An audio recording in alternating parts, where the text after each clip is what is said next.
What's up, everybody? It's Keefy at GhostCultMag.com, and we are here for the 2024 GhostCultMagazine.com Album of the Year Countdown 40 to number one.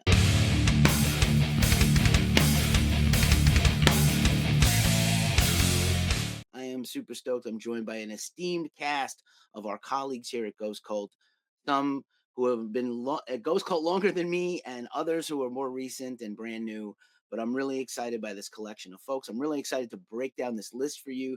It was a wild year in the year of heavy music and associated genres that we cover here at Ghost Cult. And I'm super stoked to bring in my crew. I'm going to introduce everybody one at a time, and then we're going to get going on the countdown. First and foremost, and I'm surely going to be a source of embarrassment, I'm going to welcome in Steve Tovey. I guess we'll call you editor emeritus. Do I have to be changed every album cycle to a different guy with a different Pope outfit on? I think that's the rules. That's cool. Well, yeah. No. Evening. How are we doing? Good. Good evening in the UK and Central Europe, the Netherlands. Also from the UK, the good old managing editor of GhostCultMag.com, Tom Osman. Hi, you can call me Steve Jr. Maybe we'll make Tom do the Ghost Papa thing. That would be totally against his sensibilities, but I think it'd be kind of fun. You could pull it off at least visually. So I have to find out if he knows what we're talking about. I have no idea what you're talking about. I mean, usually I'm Uncle Tom because I'm Tom, but maybe that has bad associations. But yeah, for sure. That's okay. That's okay. British imperialism. The sun will never set on the British Empire, even now.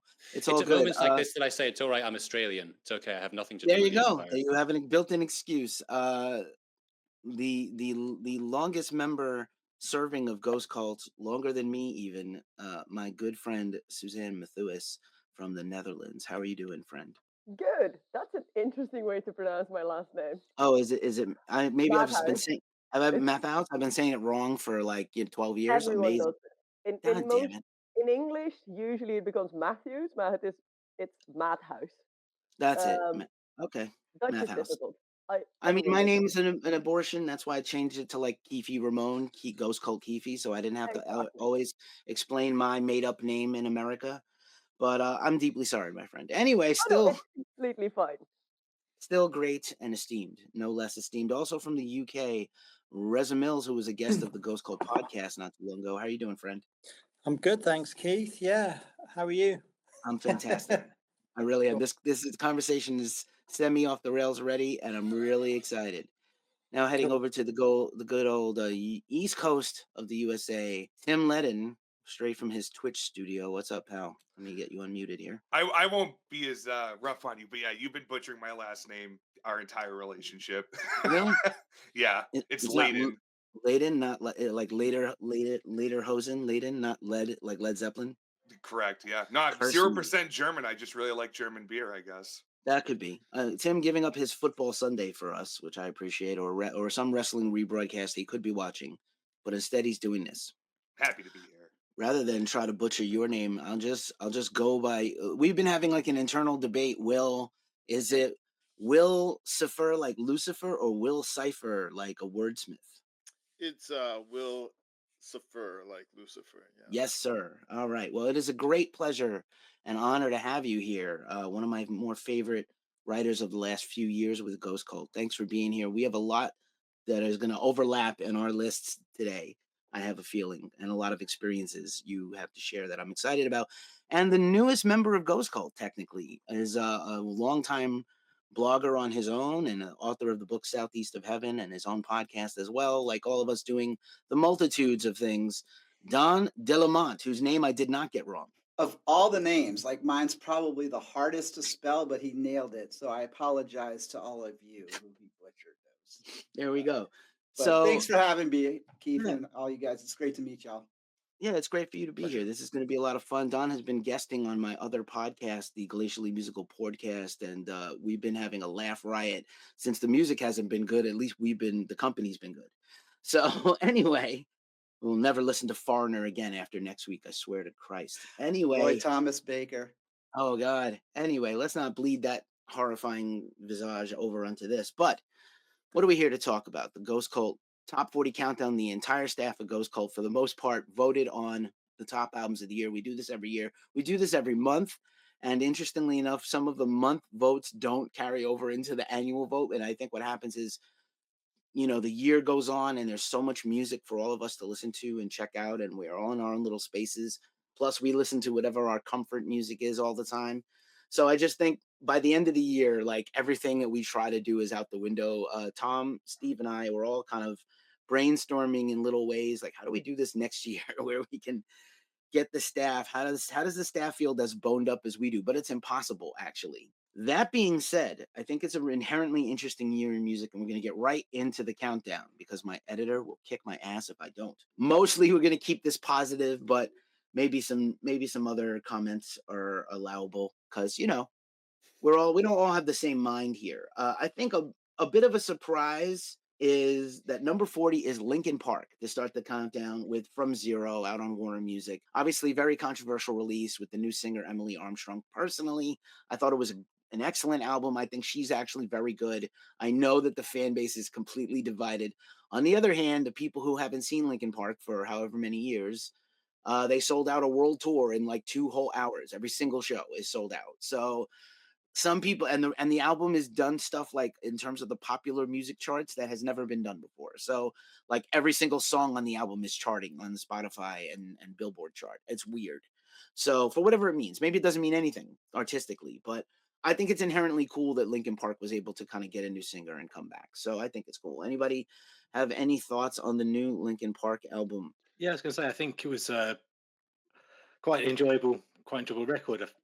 This in their usual style, every track could be a single. I think they played it quite well dynamically with the first track. It's got a lot of Mike Shinoda before Emily comes in with the vocals, so you kind of eased back into that kind of Linkin Park vibe. As someone that avoids singles, listen to it as a full album. I kind of approached it with a bit of morbid curiosity and was genuinely really impressed with what they've come up with. I can't say I go back to it 100 times over the years, but there's several tracks I've made it into various playlists and things, so they pop up on my phone from time to time. And I think it's one of those where it's good to have them back and around and doing things. I think most of us, either for ourselves or for people who know, they've been a gateway band at some point over the last 20 odd years. And like you said, they sold out Wembley Stadium, I think, in about 5 minutes, which is ridiculous, really. It's like 90,000 people. So, a lot of people digging what they're doing. So those are Oasis numbers. Those are Oasis numbers, Steve. 90,000 in one show. So Linkin Park was kind of peak my generation when I started getting into metal. And weirdly, I never got really into them back then. I was more into System of a Down and Korn at the time. But now with the new album, over time, I've kind of learned to appreciate the older Linkin Park stuff and the layers it has. And so the new album was very, very much hesitant to me because, and I've noticed this in my generation who are very much into Linkin Park as well, that it's super divisive because there is so much emotional load in that music that was tied to Chester and his life. And having someone else step in, even if she's good musically, it's that emotional connection that is very difficult to kind of go like, am I even okay with this? Because it has always been such emotional music.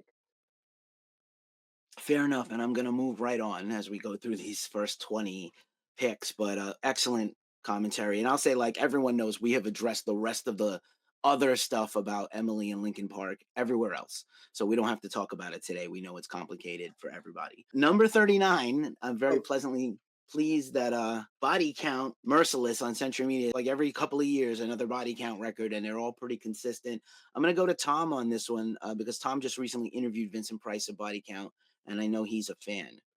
Yeah, I am a longtime fan of Ice-T with the solo records and Body Count as well. It's kind of interesting to sort of go back to the origins of Body Count because there was something quite rinky-dink, I think, in the first albums. Like when you listen to, I think it's actually, is it just called Body Count on the first album? Like they have, the drummer does a solo, and like if you go back and listen to it now, it's like, it's not the most skilled thing ever. So it's kind of interesting to hear how they've turned into this really slick but still quite visceral machine of the past few albums. And like I'm I'm like really quite surprised that they're managing to put out music that's this good, really. Yeah, great guest appearances. Corpse Grinder is on this record. Maybe the weirdest Pink Floyd cover or I was gonna say sort that. of the weirdest Pink Floyd cover of all time. Pink Floyd, everybody knows, like my favorite band ever, and it was just so jarring and strange. But if you just take that away for a second and just listen to the whole rest of the album, it's a great body count record. Tim, how did it sit with you? I know you're a fan. Uh, yeah, no, I very much enjoy Body Count. I only got through this album like 1.5 times. Once on my own, and when I got to the David Gilmour appearance, and yeah, I was just baffled. I'm like, what are we doing? And I didn't hate it. And then the second time, the next halftime through was on one of my streams, and it got to that song, and I was like, you know what? Let's just go play the game now. I don't know how I feel about it. I don't hate it, but I don't love it. I'll put it that way. The rest of the album is a Body Count album. I'm not mad about it at all. Yeah, it's killer. He's done a great job, and I will say, like, I made a point on the other podcast that Don was part of. I was like, David Gilmour is on a body count album because Ice-T can afford him as a guest. That's how much money Ice-T has from legal and illegal things in his 40-year career as a musician, actor, and allegedly. It's all that Law and Order. That's for you. It's all that dun. It's all that stuff from that show, and also Dun. all his movies like New Jack City. Yo, that was my mother. Anyway, I always have to do my Ice-T impersonation at least a little. And the last thing I did, I want to shoot you right. I want to shoot you so much right now. My dick is Yeah. hard. yes, exactly. And then I was like, if you've seen me on social media, like a lot of my social media stuff is a picture of me with my arm around Ice-T or his arm around me. And I remember number 38, and no surprise to me or others on this list, 1349. The Wolf and the King on Season of Mist Records. And Susanne, I know you followed this band for a very long time. Ghost Cult has interviewed this band a few times over 12 years. I feel like people are finally catching up to this band as opposed to just, more than just black metal fans. I think people are recognizing how great they are. Yeah, you can really tell that the last couple albums that Frost has done with Satyricon, that there has been more of a cooperative writing process, and that's kind of influencing 1349 now as well. You can really tell that he's bringing more ideas there, and the band has also just gotten so much more professional and such a machine. Like watching them live is insanity. It's so well put together, and the albums, it's just stepped up a little bit where it's still black metal. It hits hard, but it's also kind of accessible. So it's not your gateway black metal band, but it's just one step beyond that. It's getting to that place where Tane also sits. It's not the first black metal you'll listen to, but it's the first proper black metal you'll listen to. The first band you're not kind of like, yeah, I started with those. Great assessment. I feel like a lot of black metal bands are happy with Tane didn't do a lot this year, except tour. I want to move forward to Hidden Mothers, which is a band on a label we all love a lot here at Church Road Records, and their album Erosion Avulsion. I think this is the most recent album to come out beside the couple. I was very impressed that it garnered enough votes to make the list at all. Steve, this is a band and a label you helped champion to begin with here in your time with Ghost Cult. Thoughts on Hidden Mothers? Yeah, and I think with Hidden Mothers, what was good about them was they seemed to generate an organic kind of Twitter before it became the Hell Zone, called something else, of just being genuinely good people with good music taste, championing other bands, and then the other bands then championing them back based on the fact that they had really good tunes. Picked up by, I'm a little bit biased, but the best UK label I think going in terms of finger on the pulse, picking up new previously DIY or smaller bands and giving them a kind of a space to kind of play and to step forward into the world. And I think Hidden Mothers have really stepped up from their previous kind of self-released stuff on the first album. It is that kind of I don't like the term screamo, and I don't think there's a whole load of it in there, but ethereal post-hardcore is what they call themselves. But it's that good space that isn't too into the converge end of things. There's like some melodic, well-written songs, and there's some aggressive, post-hardcore bits. But I think they've nailed that spot for a debut release. They've really put themselves in a position where they can go places in terms of attracting the mainstream audience, but also being true to the band they were on their previous self-release stuff. So yeah, I'm pleased there's other people that picked up on it because it came out for us a couple of days ago. I know we've had the promo for a little while, but I'd imagine the kind of interest in the votes comes from the fact that they've built a bit of a reputation for themselves prior to the release, at least in the UK and Europe. So All right. Of course, there's some kind of commotion going on. Always in San Francisco outside my window. One thing I do want to just bring up as a point, Steve and I have talked about this over the years, kind of the growth and rise of the underground of UK bands across different genres. And so I want to ask, and I don't know if this is a band necessarily for Reza, but Reza, do you have any thoughts as to why the UK has been, in my opinion, excellent the last few years for very unique and excellent metal bands of all stripes? I I don't have a clue because a lot of the sort of stuff that I tend to see is a lot of noise rock and weird stuff like Nod and Weird Psych. I don't know, something in the water. I've got no idea. No, bad, not bad politics, perhaps. maybe. Well, that's the thing. Actually, that's a good point because like during the Labour Party, well, the former Labour Party in the late '90s and early 2000s, a lot of the music just got really tame and boring. I think in times of strife, music tends to be, I don't know, a little bit better, like the hardcore scene of the '80s, for instance. So that might be an attributable reason. Tom, you have your hand on the pulse of things because you have no choice as the managing editor of Ghost Cult. Any additional thoughts there before we move forward? On why there's so much good stuff coming out of the UK? Is that the what I'm being asked to contribute to? Yes. I don't know. I mean, there's always been good stuff coming out of the UK, right? I don't know. Like maybe it's something to do with having kind of like a smaller geographical area that people can sort of network between. And I guess coming from an English speaking country is an advantage already. I don't know. I just feel like in the US, everything is spread out so far that you get these little pockets of things going on, but it's kind of harder for everything to sort of coalesce together. But that vague answer is the best that I've got. I mean, fair enough. Number 36 on the list is Gate Creeper with Dark Superstition. Kind of came out earlier in the year. It's one of their first albums for Nuclear Blast. Timmy, were you a fan? First time through, did not like it. I was like, this band went way too melodic, way too quick. And then I went back to it after kind of going back, listening to older stuff and like feeling the evolution of it. And I was like, all right, this makes a lot more sense to me now.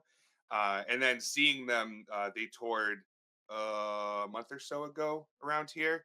Um, and they were fantastic. They took out a bunch of old stuff, but they hit upon a couple of the new tracks. I think it's the third track in that just sounds like an Amon Amarth riff, and I was just like looking around for Johan the whole time. I'm like, oh, but yeah, no, I love. It took some time, but I love where this band has come from and where they're going. I think they're doing the evolution bit right. All right. I hope that wasn't a Pearl Jam reference. I'll be mad. Will, we haven't talked to you yet, and I don't know if you were a fan of Gate Creeper before or now, but if you had any thoughts on this album, I would love to hear them. Yeah, I dig it. I think that they are definitely like maturing as songwriters on this one. It's like hookier riffs, and it kind of like almost takes me back to like late '80s thrash, the way that some of the riffs kind of set things up.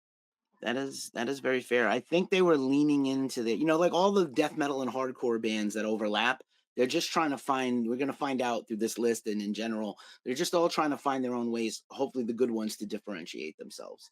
So that's key. It's very key. This surprised me. I think the hype that this band has gotten, they actually lived up to it. This is Counterparts. Haven't Let Them Die on Pure Noise Records. We're gonna a lot of Pure Noise Records came into our space this year. We covered almost every release they had, which is insane. Like I think a lot of people were surprised at how big they got. I don't know. Again, Tim, to go kick it back to you. Were you a Counterparts fan? I think you've seen them live in the last couple of years too, right? I have not seen Counterparts at all. I very much want to. It's Oh, actually it's End. End is what got me to be connected to Counterparts since they share a vocalist. I didn't know that there was a connection there for a long time, and then I think a friend of mine said to listen to the difference between Hell and Home, and that album is stellar. And then out of nowhere, there was an EP that surprisingly sounds a lot like End, so you could tell why I liked that really quickly. uh, But yeah, it's definitely if you enjoy the older counterpart stuff, you'll like this. If you have only listened to end, start with this one and work backwards. Nice. We can play a game called the 6 Degrees of Will Putney during this podcast. And yeah, of course, there's like a brawl of dogs outside of my window right when I need to record this. Amazing. San Francisco never lets me down.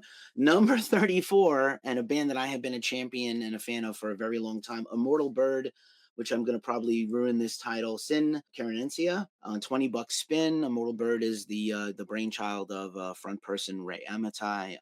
Went to Berkeley, was a music journalist, but also was an incredible session drummer, and then formed Immortal Bird. They have several other projects, including another project they had out this year with an EP that was pretty incredible, Wretched Blessing, with a member of Coliseum that I did an interview for. And you know, I'm a big Immortal Bird fan. I know people, it's like, where do you classify them? They don't blend genres the way a Spirit Box does, but they blend genres in a brutal way, you know, black metal, death metal, black and death metal, other things. And I think this is actually their best work. And you know, $20 spin doesn't over promote their stuff. They're in all the usual underground metal spaces and places. But I was really pleased with this record. Amazing artwork. They've used the same artist for the last few things also. And I'll link that in the description as well. But yeah, just a phenomenal record. I was pleasantly surprised that enough of the staff liked it to actually vote for it. So I don't know if anybody here that voted for it is here, but I thought it was a fantastic record. I guess not, probably.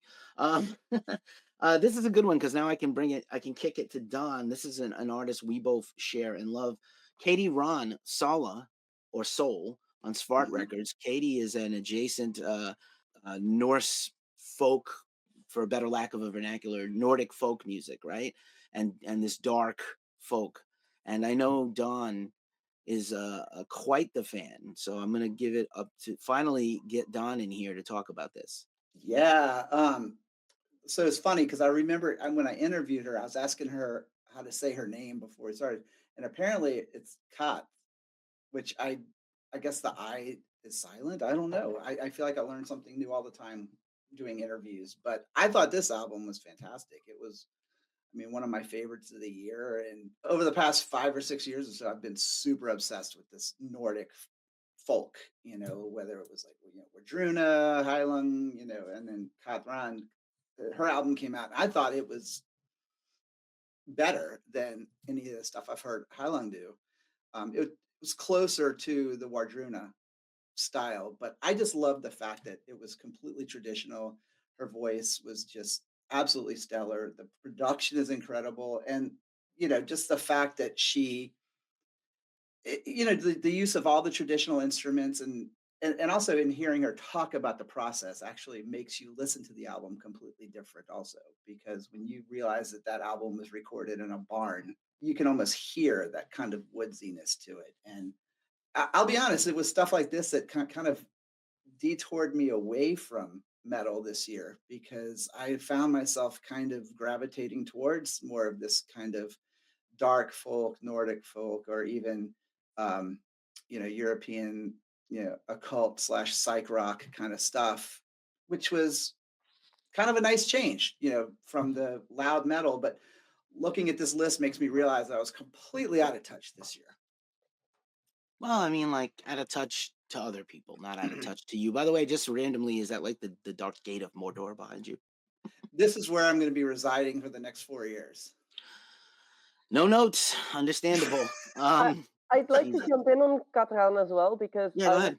I was at the listening session at Roadburn when the album was just coming out, and she has done so much research and such deep searching into basically all of these old poetry styles and ways to express yourself. And her entire thesis with this album was basically to look at the more feminine side of paganism and what women used to do, which is very much not explored yet in this genre. Like, it's all been um everything is reconstructed because everything is pieces.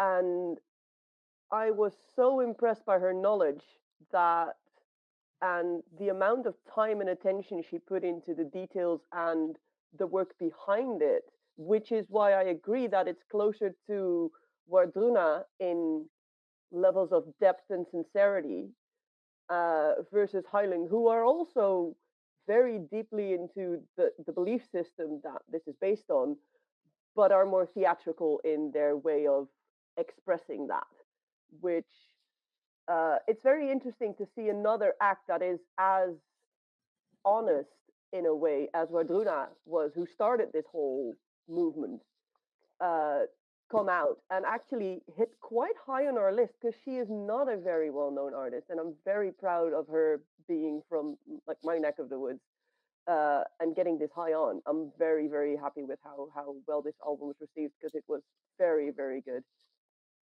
Can Right I on. chime in one more thing real quick, Sure, Keith, Don. about Go this? ahead, Was buddy. that one of the things I also forgot to mention about this album that I absolutely loved in talking with her about the album was that, like, obviously everything is in her native language. So being an American who has zero culture outside of, being a redneck in the South or whatever, I guess, is that you're not like held back by the lyrics of knowing what's coming. You almost have to kind of interpret it and make your own narrative with this, which is such a beautiful thing. But then she throws Stone Pillars in, which is the only song on the entire album that's sung in English, and it's my least favorite of the album. So I love the fact that, when she was explaining to me the overall inspirations of the songs and what she's trying to emote, everything from sensuality to sexuality to paganism and all, and tying it all in together, you almost have to feel it for yourself by listening and not really going word for word and knowing what's being said. So it's powerful in that sense. Well said. I just want to defend myself and say that I interviewed her and said her name like 80 times and she never corrected me. So anyway, the one time I'll give myself a pass. Number 32 on the list, and I'm glad we spent that time on her. Probably the most anticipated album of the year before the year happened. Job for a Cowboy, Moon Healer, first album in 10 years. Everybody knows the backstory. We technically broke the news like 2 years ago that they were starting to work on a record based off a Instagram post, because I'm not a rumor mill bitch, but sometimes you just have to be. I'll go to Tim on this one. We've how much time have we talked about the potential for this record, and then when the record came out and all the things, how did you find the return of Job for Cowboy when it finally happened for you? Yeah, it was. I mean, I'll be blunt. This is my comeback album of the year by far. I don't think any other comeback albums of note got anywhere close. Uh, what I thought was the biggest winning point of the album is that the last time we heard from Job was Sun Eater, and Sun Eater was debatably their best album, depending on who you ask. Some people would say the Doom EP, some people would say Sun Eater.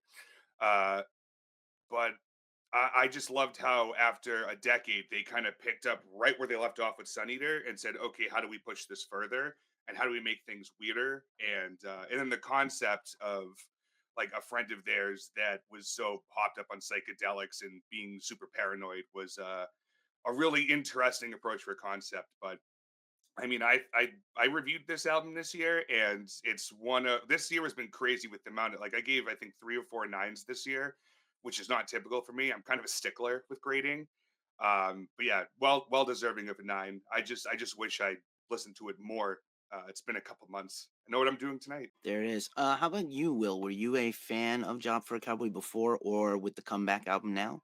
I think I mean I listened to it when it came out, and I think it's like really super well done and like immaculate recording, super big sound.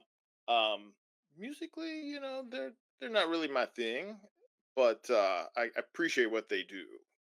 Fair enough. There is quite a few. I would tell you, like last year we were talking about specifically like underground UK extreme metal and death metal. There's much more death metal voted on our by our whole staff, who I wouldn't say are all strictly death metal heads.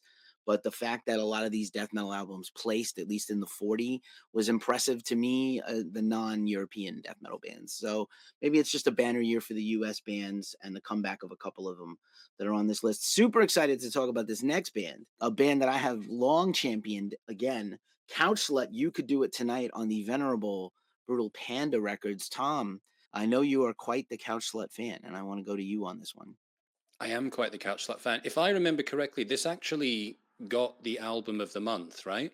Yes, indeed.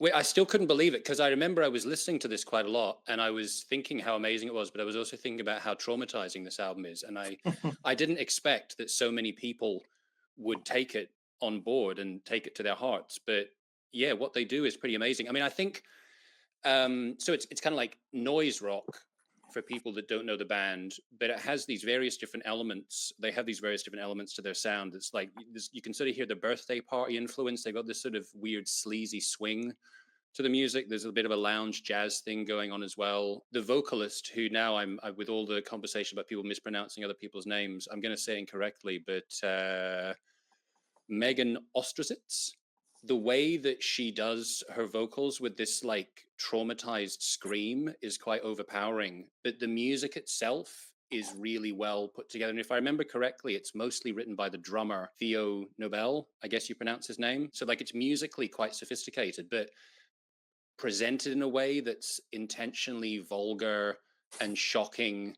And yeah, like I mean, if you look at the cover of the album, like this cover is actually with this face having this sort of hand pointing the fingers into the eyes is kind of weird. But if you look back at some of their other album covers, like particularly the first one, My Life as a Woman, or indeed the second one, Contempt, in fact all of them, like this is the least, this got someone having their eyes poked out and it's the least shocking of all of the covers. I like the fact they've got this continuity of the covers. It's like they've created this world, they're trapped in it, and as soon as you start to like them, then you're trapped in it too. But you know, I'm into dark stuff, so it's all good. Nice work. I don't know that this was quite a record for you, but Reza, you're such an aficionado and authority on hardcore and noise bands, and I Yeah. think this wasn't for you, right? No, I loved it. I thought Oh, it was okay. I fantastic. wasn't sure. No, that's like I know I can be a bit picky at the best of times. No, you know what it reminded me of, especially the lyrical themes, the dark themes, like a band like Killdozer, just really, really very sick sense of humor. I just love. I heard one review describe it as like Buzz Oven meets like the Jesus Lizard because it has that sludgy punk sound. It's very, very noise rock, but more of the metal wing of the genre. So if you're into bands like Unsane, maybe Helmet, but more the Unsane sort of side. Yeah, I like it. I mean, I love the slightly un-PC band name, and it just makes a refreshing change, really. Yeah, brilliant. I agree with pretty much everything Tom said there. One last point on this, actually, something that I noticed, and despite not really being a metal guy, the front cover of this album reminded me of one of the images, one of the stills of Slayer's Hell Awaits. So yeah, there you go. That's my take anyway. Would be the subtle influence of Slayer forever coming Yeah. through in everything, because Slayer Yes. everything except when there's a hurricane, which they can't. Even Satan can't overcome the weather. Anywho, for great stuff there. Thank you both. For number 30, we're into the Dirty 30, and I don't know if this is a surprise, a mild surprise, maybe. I'm not sure. Nightwish with Yesterwind, they took a long time to roll this out in like a very traditional rollout with Nuclear Blast. And personally, like everybody knew that there was a hiatus coming. They're not going to be touring for a while. And my personal opinion was kind of like, why even put this record out if you can't tour? Because I know they sell records, right? But like, if you don't go on tour, you really can't sell physical product the way you used to, or something. And so I don't know. I don't think anybody on this call is really a Nightwish fan, but I am. And I do think kind of following their last record, maybe they should have just taken a break then and then put this record out later. But it seemed to hit with people also. And I think maybe the slow rollout and the little like explainer videos helped. Hey Don, were you ever a Nightwish fan? I'm not sure. Actually, I am a Nightwish fan, but my fandom, oddly enough, to most Nightwish fans, kind of lied with Annette Olsen, who I really loved. Annette, I loved Imaginarium. That was one of my top albums of the year that year. Um, for some reason, Floor Jansen just isn't clicking with me sonically.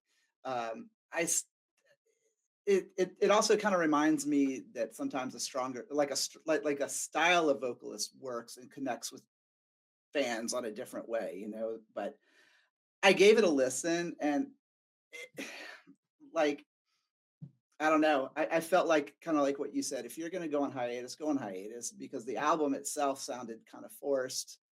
It didn't have a really good natural flow to it, and I did appreciate their kind of attempt to dip into the kind of Nordic thing, which whenever I hear bands do that don't usually do things like that, it leads me to believe that it's trying to become a trend of sorts. And so I kind of had that a little put off by it, but I don't know. It was a pretty forgetful album, to be honest. Ouch, ouch, ouch. But okay, I love Floor, and Um, and I'm a big Tarja person also. So I'm a big Tarja Turenin fan. So I don't know. I'm I feel like the longer a band like Nightwish is around, they're just kind of competing against their best self, which has got I to be might hard. I might be able to explain the hiatus thing a little bit.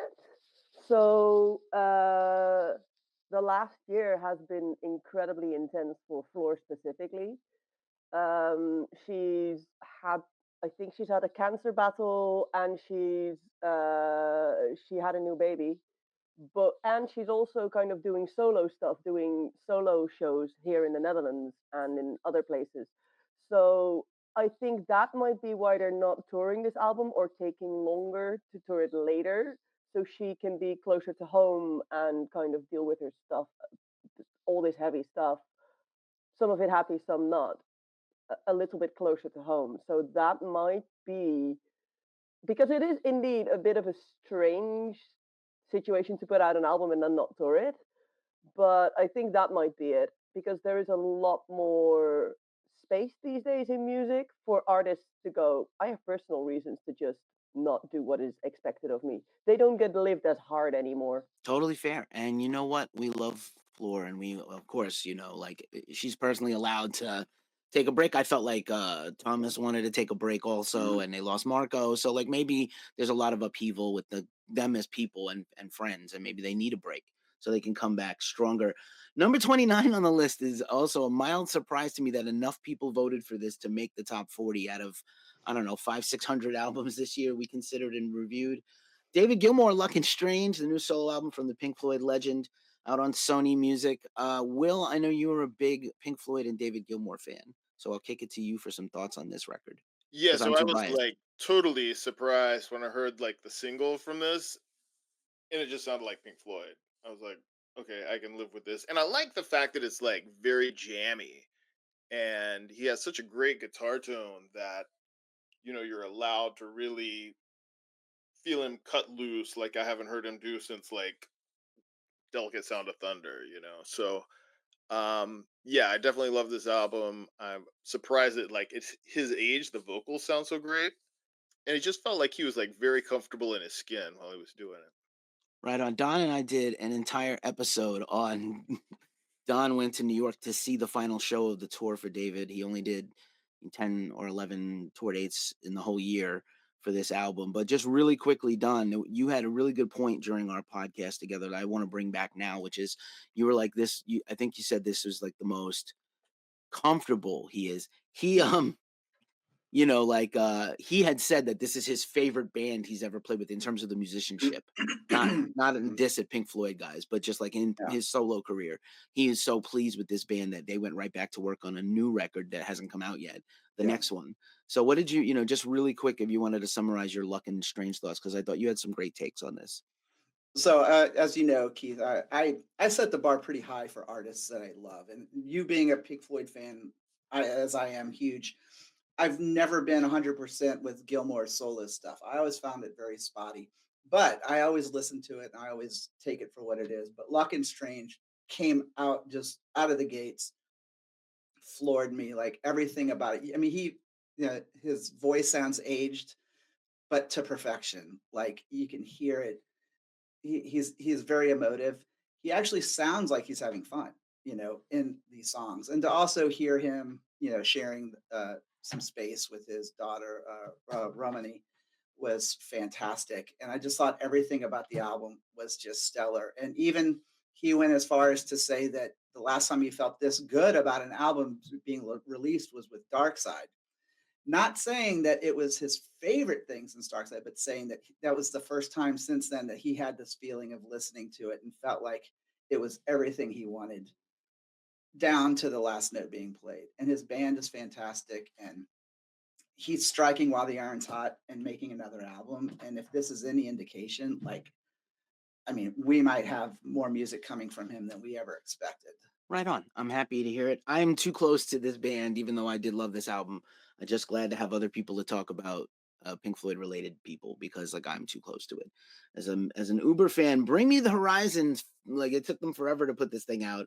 Post-Human Next Gen on Sony. Steve, who is the biggest Bring Me the Horizon authority I know, you love this record, right? Yeah, no, really strong album for me. I noticed you didn't go to Reza for this one, which is probably a good decision.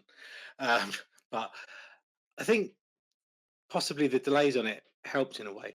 From what I understand, they spent a lot of time recrafting, reproducing, refocusing the songs after Jordan Fish left, and made sure they were, I guess, as that combination of heavy plus poppy plus some electronic stuff plus like a hint of sort of JK pop in there as well.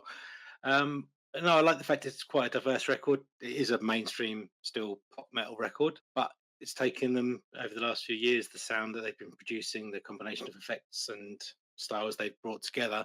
It's taken them to headlining Download Festival. It's taken them to selling out O2 arenas on their headline tours. So, but I don't think it's for the mainstream success they're doing it. I think the focus is on producing as good a song as possible, as good a record as possible, and sort of playing around and getting a little bit playful and enjoying the space that they're in, if you like. You know, you can go with them from having the co-single with Sigrid, which is a pop song, all the way through to bringing back some of their early kind of deathcore, for want of a better phrase, kind of riffs and things in there, and then mixing it up with some baby metal kind of samples and bits and bobs. So I think they're in a space they can do what they want, but they're also aware of how to whack a big hook on top of it. So big fan. Nice. They're still not that huge here. They're getting there, but they're not as big here as they are in the rest of Europe, which, you know, could just be a cultural thing here. You know, we're so many other things beside metalcore here in America. Here's a super interesting record to me that, again, I was a little mildly surprised did not make my top 20, but I was really pleased to see it on the list. Glassing from the Other Side of the Mirror on the great Pelagic Records. Will, I think you were noted down as a big fan of this band and this album. Yeah, this is probably my favorite metal album of the year, because they like have a super aggressive sludge hammer that they can hit you with, and then they can back off into like a weird shoegazy thing without sounding like Death Heaven. Yeah, I think it's super dark, which for me, darkness is heaviness, and like if metal album is not dark, it just doesn't sound as heavy to me. And I think these guys are just like really sonically crafting and just writing some great songs.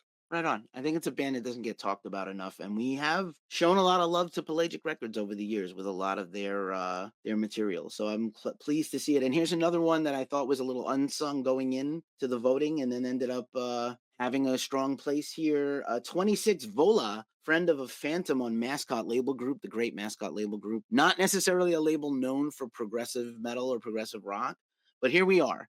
And I know Steve was a fan, was championing this band to me early.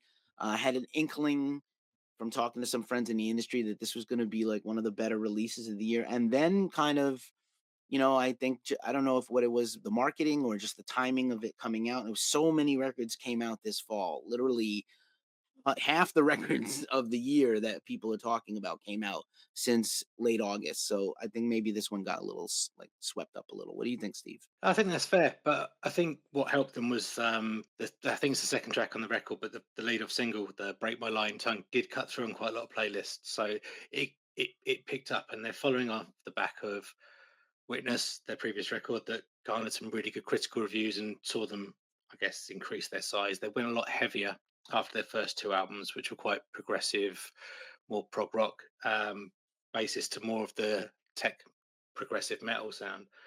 And it kind of caught earlier. I don't know what you mean. It initially got lost in some of the wash of a lot of releases. We know we see it every year. Once you get to October, mid-October, early November, that's the kind of the key season for it. But I think there's always space for bands that have good songs, that are musicians, first and foremost, if you like. And I was really pleased to see that not just myself championing them, quite a few other people sticking their votes in for Vola as well. So be interesting to see in terms of tours what they pick up and where they go next, because if it's getting critical acclaim, they've increased in size each time around. It'd be interesting to see who they go out with and where Mascot can pitch them for the next step. Right. Kind of reminds me of when Riverside started to become like a very big international band. The same kind of vibes in terms of like just the growth, right? For round number 25, a band that I love, I just coincidentally wearing the shirt of their record label, is Thou with Umbilical. I'm pretty sure if I don't crane my neck like an owl, it's on the bed behind me. And on Sacred Bones, which is a great underground label. I know that Thou has kind of become like almost the house band for Roadburn. And so I feel like, Suzanne, you've seen them a bunch in person, and they're such a different animal live. But this was really one of my more favorite albums from one of my more favorite bands. It definitely was in like my top 10. I've seen them around Roadburn a lot. They have actually become a meme in the Roadburn community that everywhere there is a secret Thou gig, because they played 3 times while they weren't even billed, which was hilarious. I have to be completely honest, Thou is not one of the Roadburn bands that is for me specifically.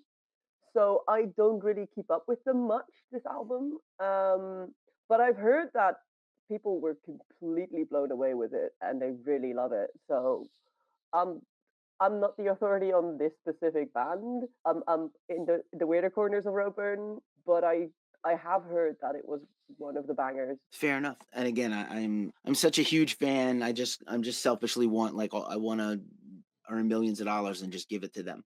Anyhow, I'm gonna butcher this one because my Finnish is about as bad as my English. Aransi Pazuzu at 24 with the great Moon Tajua. I probably said that terribly wrong. Nuclear Blast. Surprised to see them really go to one of the major metal labels. They're such a pinnacle underground band for the last decade. And I don't know that this band is for anybody on this assorted, collection of people here in this group I'll with take me. it. I love this Yeah, I know band. you will. They're I was gonna say, great. so do I. Yeah, I know you do. We've talked a lot about them, but also like I just think they're so out of the box Yes. typically. But yeah, first we'll go to Tim and then I'll go back to you, Suzanne. Yeah, this is one of those albums where I listened to it on like the Friday it came out, and I was like, sick. This is a good album. And then something that same week came out that just kind of tickled me a little bit more. And it got a lot more playtime, and I kind of put it to the wayside. Like, I'll listen to this again later. I liked it. But yeah, Aransi Pazuzu, found them at MDF a few years ago. Got a text from a buddy of mine. He was like, "Why are you not at Ram's Head?" And I'm like, "Because I'm watching Helmet." He's like, "Get the fuck over here." And yeah, blew that entire Ram's Head stage away. Then they played again in Boston 2 days after I was married.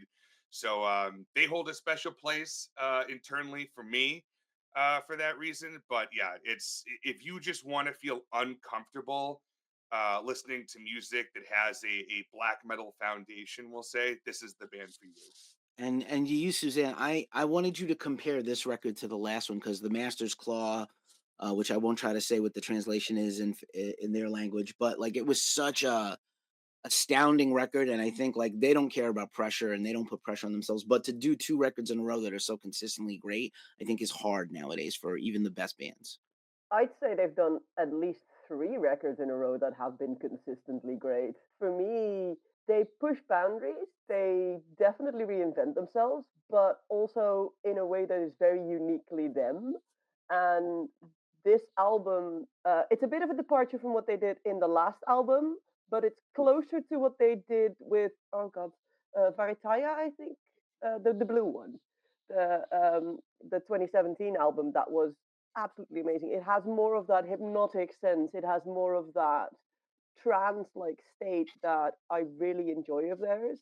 I tend to listen to them when I'm doing legal research because it is so good to kind of get into that headspace to kind of dig deeper and think very deep, which not many bands can do, in my experience. Very fair. The magical number 23 sees us with our old friend Isan from Emperor with his solo titled album. He has had quite a run since the Plague years, where he's put out EP after EP and then full length right around that time also. And then, out on the Candlelight label basically is maintained, so a handful of bands can have that label, but it's basically Spine Farm now. And but yeah, we interviewed Isan when the record came out. He randomly remembers Ghost Cult and likes us. But irrespective of those props, I really love this record. I feel like this is similar to Devin Townsend. Like, he's just kind of whatever I want to do, I can do. The fans will go with him. They won't revolt if he does something out of the box. But also at the same time, I think this self-titled album is like the most Isan album. Does that make sense? I don't know. Am I just talking to myself? Susanne, what do you think? I think that you're actually right that this album is very quintessentially Isan and very much what he likes to make. And he kind of gets the full freedom to do that. We know with Emperor, like, that is his band, but it already has a legacy. It has a certain expectation, and I can imagine that a musician like Isan finds that in a way still limiting because you're still working in this kind of structure that is Emperor. While with this, he just gets to do his thing, and it's really interesting and really good and very fresh in a way. Right on. I dig it. Anybody else have any thoughts on the great Isan and his ridiculous amount of solo material he has put out the last few years and toured also? I don't know if Will was a fan at all. I think I feel like you're probably at least an Emperor fan. Yeah, I mean, I like it. I think that it almost reminds me, his solo stuff almost reminds me of the kind of the direction that Over goes. Where he touches on a lot of melodic bases that is not black metal, but still like great songwriting. His stuff always sounds good. He's an incredible guitar player. So yeah, I always appreciate whatever he puts out. Right on. I'll take this opportunity to say that Ulver is the band this year that put out, like, nobody's going to count the Jethro Tull Christmas album, but Ulver is the band this year that put out the late out, like, no fanfare, unassuming, their own label, Consoling Sounds, and just dropped a brand new album the other day with nothing and just put a record out. And I'm so mad because it could have been on this list. And Steve and I are just like, Well, anything. I mean, I think they gave us 4 days notice, right? That was when the press release came out. Right. Yeah, really. I don't know. I'll Nothing be against honest, their publicist. this is a black metal thing. They like to do blind drops. I've noticed it with Mysterium. They do it. There's God, forgotten the name, but there's lots of fairly big black metal bands that just do these blind drops and maybe a week, 2 weeks notice, and they always like to do it like in the end of the year as well. It's I don't know why it's a thing.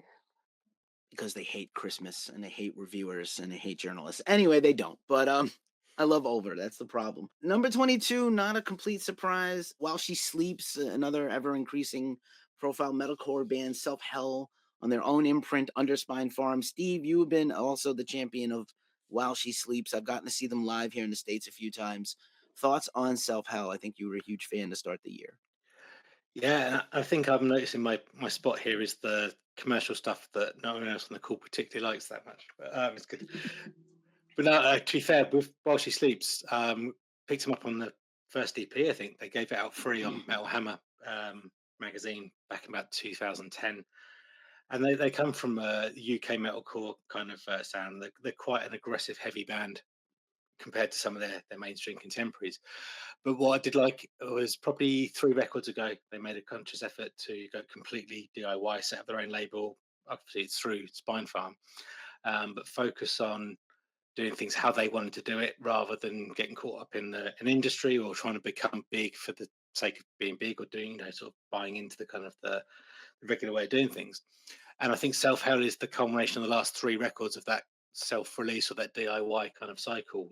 So what wasn't massively critically acclaimed, I think it was them finding their feet in a new space of their sound and their style. Then Sleep Society came next, and now we've got Self Hell, which has really kind of nailed it down. So you got the bit more diversity on it. It's a kind of a mix of your kind of UK metalcore bits with some big kind of anthemic choruses, some driving riffs and mosh pit kind of moments. You kind of everything you expect, I suppose, from your modern contemporary metalcore kind of kind of band, without, as far as I can tell, any of the sketchy stuff. They seem like a pretty decent bunch of guys. I have to get that out there. Yeah, don't want to taint them with that brush. So, but I Right. really enjoyed this record. It's It's so one I keep coming hard. back to. Yeah. It's so many bands are sketchy. It's so hard to find wholesome, nice guys that drink milk and eat cookies, and don't harass people online or otherwise. It's wonderful. No surprise to me. Perhaps a surprise to others. Sometimes again, the hype does. Music lives up to the hype. Sometimes. Supergroup Better Lovers, members of Every Time I Die and Greg from Dillinger Escape Plan, and again, 6 Degrees of Will Putney Oration. And their album, their debut full-length album, Highly Irresponsible, after a couple of EPs and singles, out on Sharp Tone Records. Both Will and I think we just saw these band live. I saw them Friday, and my brain and my body are broken as I messaged Tim. Will, did you have any thoughts on the Highly Irresponsible album? Yeah, I like it a lot better than the EP they put out. I mean, I appreciate like the EP was like very like feral and chaotic, and he wanted to super get back to screaming. I think that this album, the choruses are like there, and it's hooky, and you're getting to hear more of his voice. After you do like 2 years of backing up Jerry Cantrell and his band, you suddenly get back to like the feral is the great word to use there, feral screaming. Greg is maybe one of the best singers in the world right now. I don't know how he could top it, but they're even better live. Again, like I can't put into words how strong they were. And looking forward to your review, Will. I saw them in a small club that they were not supposed to be in. It was way too small a place and too many people and a big light like staging. So if you saw them in a theater, I'm thrilled for you because like my body is like, no, never again. Please don't do this. Number 20, I think not a surprise, Winter Phylith with the Imperious Horizon on Candlelight Records again, and a label that only exists for 2 or 3 bands. And I'll keep it with you, Steve, because you and I have spent a lot of time talking about the growth and the change in Winter Phylith. No, I love these guys. Again, a little bit biased. In a previous band, we toured with them a couple of times, and on their Divination of Antiquity tour, which I think for me is one of the better albums they've done. But this is, I think, Imperious Horizon is their peak. No pun meant on Mountain Theirs, sorry.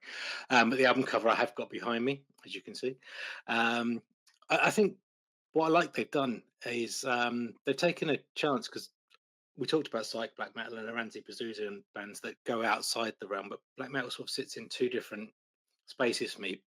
Bands are accepted to do things differently. Those that are seen as more traditional. I think Winter Phyllis is seen as a traditional band, and they're within a certain confines of what they do, which is kind of melodic, epic. I guess that kind of UK or European black metal that talks about heritage quite a lot. But what they've done on this one, they've introduced more punky elements. There's a track with Alan Averill from Primordial doing guest vocals.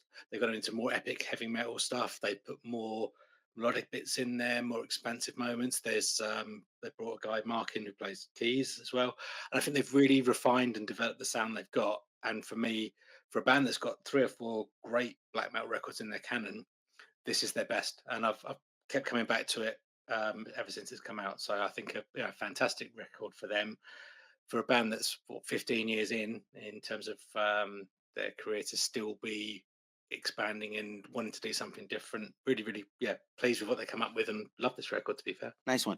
I will say, like, number 19 is a band that almost seems like we were the press mouth for, the mouthpiece for Doth, the return of Doth, the Deceivers out on Metal Blade. A.L. Levy said, Avengers Assemble, and he put together like a super group, unintentional super group comeback from one of the better progressive death metal bands of the last 20 years.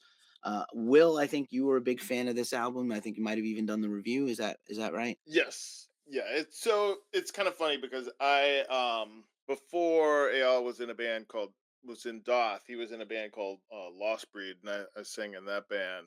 So I actually know AL, so it's been interesting to watch them progress. I think that this album, totally everything is dialed in, so it just fell into place where it's like current with today's death metal while still being true to what he started, back in the mid 2000s. Very fair. I don't think they're ever going to be able to tour with that lineup that made that album, but like, I really want it.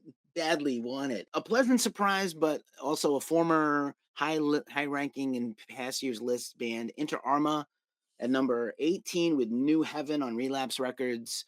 Very consistent band. Tim and I also have seen them together live back in the day. Tim, were you a fan of this one this year? Yeah, yeah, I very much like it. This is another one of those bands where you kind of get to see their evolution from the beginning and then moving forward. Much more gradual, not these sudden like, hey, we're going from this one style of death metal to 70s prog. That's foreshadowing, by the way, if you didn't catch it, Keith. Uh, so, but yeah, the Inter Armour album. If you like the previous stuff and you've been keeping up to date with them, I feel like this one is just going to kind of add on to what they've been doing, but it's not like they're following the same formula and putting out the same album every couple of years. And yeah, they absolutely fucking rule live. So catch them if they're in your area. Right on. They never disappoint live. That's a fact. Number 17. Again, I continue to be wowed and surprised by this album. Maybe it's me that I shouldn't be questioning. Trelldom by The Shadows on Prophecy Productions. Susanne is grinning like a maniacal serial killer. So I'll give it to you first. I have some other thoughts to share. But yeah, what a great album this is. I've heard from a couple of people who really like the older, more traditional black metal Trolldom stuff that they were like, it's so different. I'm not sure what to think of it, but I kind of like that they've gone a little bit more esoteric with this. I really enjoyed it. It is a very interesting comeback album, if you think about it. It is very clear that Gal's experience with Gal's Weird and with Vardruna and with all these other much more esoteric bands has added into this, which gives it a very interesting and unique vibe, which I really enjoyed. Yeah, it's funny. I feel like this is now the running joke between me and Keefy is Keefy's surprise at how much I loved this album. And I'm like not the guy for like old school raw black metal. So I wasn't one of these people that had to be won over by it. I can remember somehow or other, because I follow loads of different bands and labels on Bandcamp, I just got a notification that this album was coming out. I didn't even see it was anything to do with Gall. And I just listened to whichever track was a preview, and I thought, this is amazing. I have to hear this when it comes out. And then I guess some way down the line, we just got sent a promo. So it was like already really curious about it. And yeah, like I love it. I love the whole avant-garde direction that they're going in. I hear elements of like Children of God era Swans with it. I love the vocals that Gal's doing. Sometimes it's like almost a kind of like a goth Bauhaus kind of thing he's doing. And I'm also like a real sucker for saxophone in metal music. And I just think that they, like, if you're going to be satanic in a seductive way rather than in a kind of well, I mean, you can be satanic and intriguing if you want, but I just, for me personally, that whole kind of we're dark and seductive and we're gonna entice you over to the side of the devil, I just find incredibly appealing. So yeah, I was 100% won over by this one. Right, if you're gonna be satanic, go all the way. Don't be silly. I think Gall is, by the way, having like one of the best late career, eclectic outputs of different projects. That's making me really thrilled for him as an artist. I don't know about anybody else, just me. Probably just me. Number 16, an album that was one of my previous highly anticipated records for the year. Mastiff, Deprecipice, which I had to practice how to say that a million times, out on Monarch Heavy. Again, another maybe a surprising band that is coming from the underground, not just a UK hyped band, but actually they delivered a phenomenal record. I don't know if anybody else here beside me was really going agog for this one, but I was just so happy that record is so strong, and it's very rare that you find an artist that you align with personally in your beliefs and values, but also their music is so powerful and their album is so good. It's just unusual in this day and age. I almost like prefer. I wish social media. This is as a marketing expert. I wish social media didn't exist anymore, so I didn't know anything about any bands to make me upset, but and trigger me. But like Mastiff, you could not get more righteous people making great metal. Number 15, maybe not a surprise to anybody on this group. Bruce Dickinson, the Mandrake Project, Bruce Dickinson of the great Iron Maiden, out on BMG. We covered this thing heavily. I got the comic books, the accompanying graphic novel comic books. We covered the secret show in LA at the Whiskey. Will, I know you said to me in a private message that Iron Maiden is your favorite band, like your favorite metal band ever. How did you find this record? I haven't listened to any solo Bruce Dickinson because I'm really weird when it comes to like how I feel that artists should fit in certain category. Like I only think of Bruce as like Iron Maiden. So like the last solo album I heard by him was Tattooed Millionaire, and I really liked this one. I thought it was going to be more rock and roll, but I mean that element's there, but there was still like some classic metal influence in there, and I don't know, I think it was just really good songwriting. Sometimes it reminded me of Marillion a little bit, but I think that it was just like his voice sounds great, and that's my number one thing with Bruce is you got to sound great, and he never disappoints me in that regard.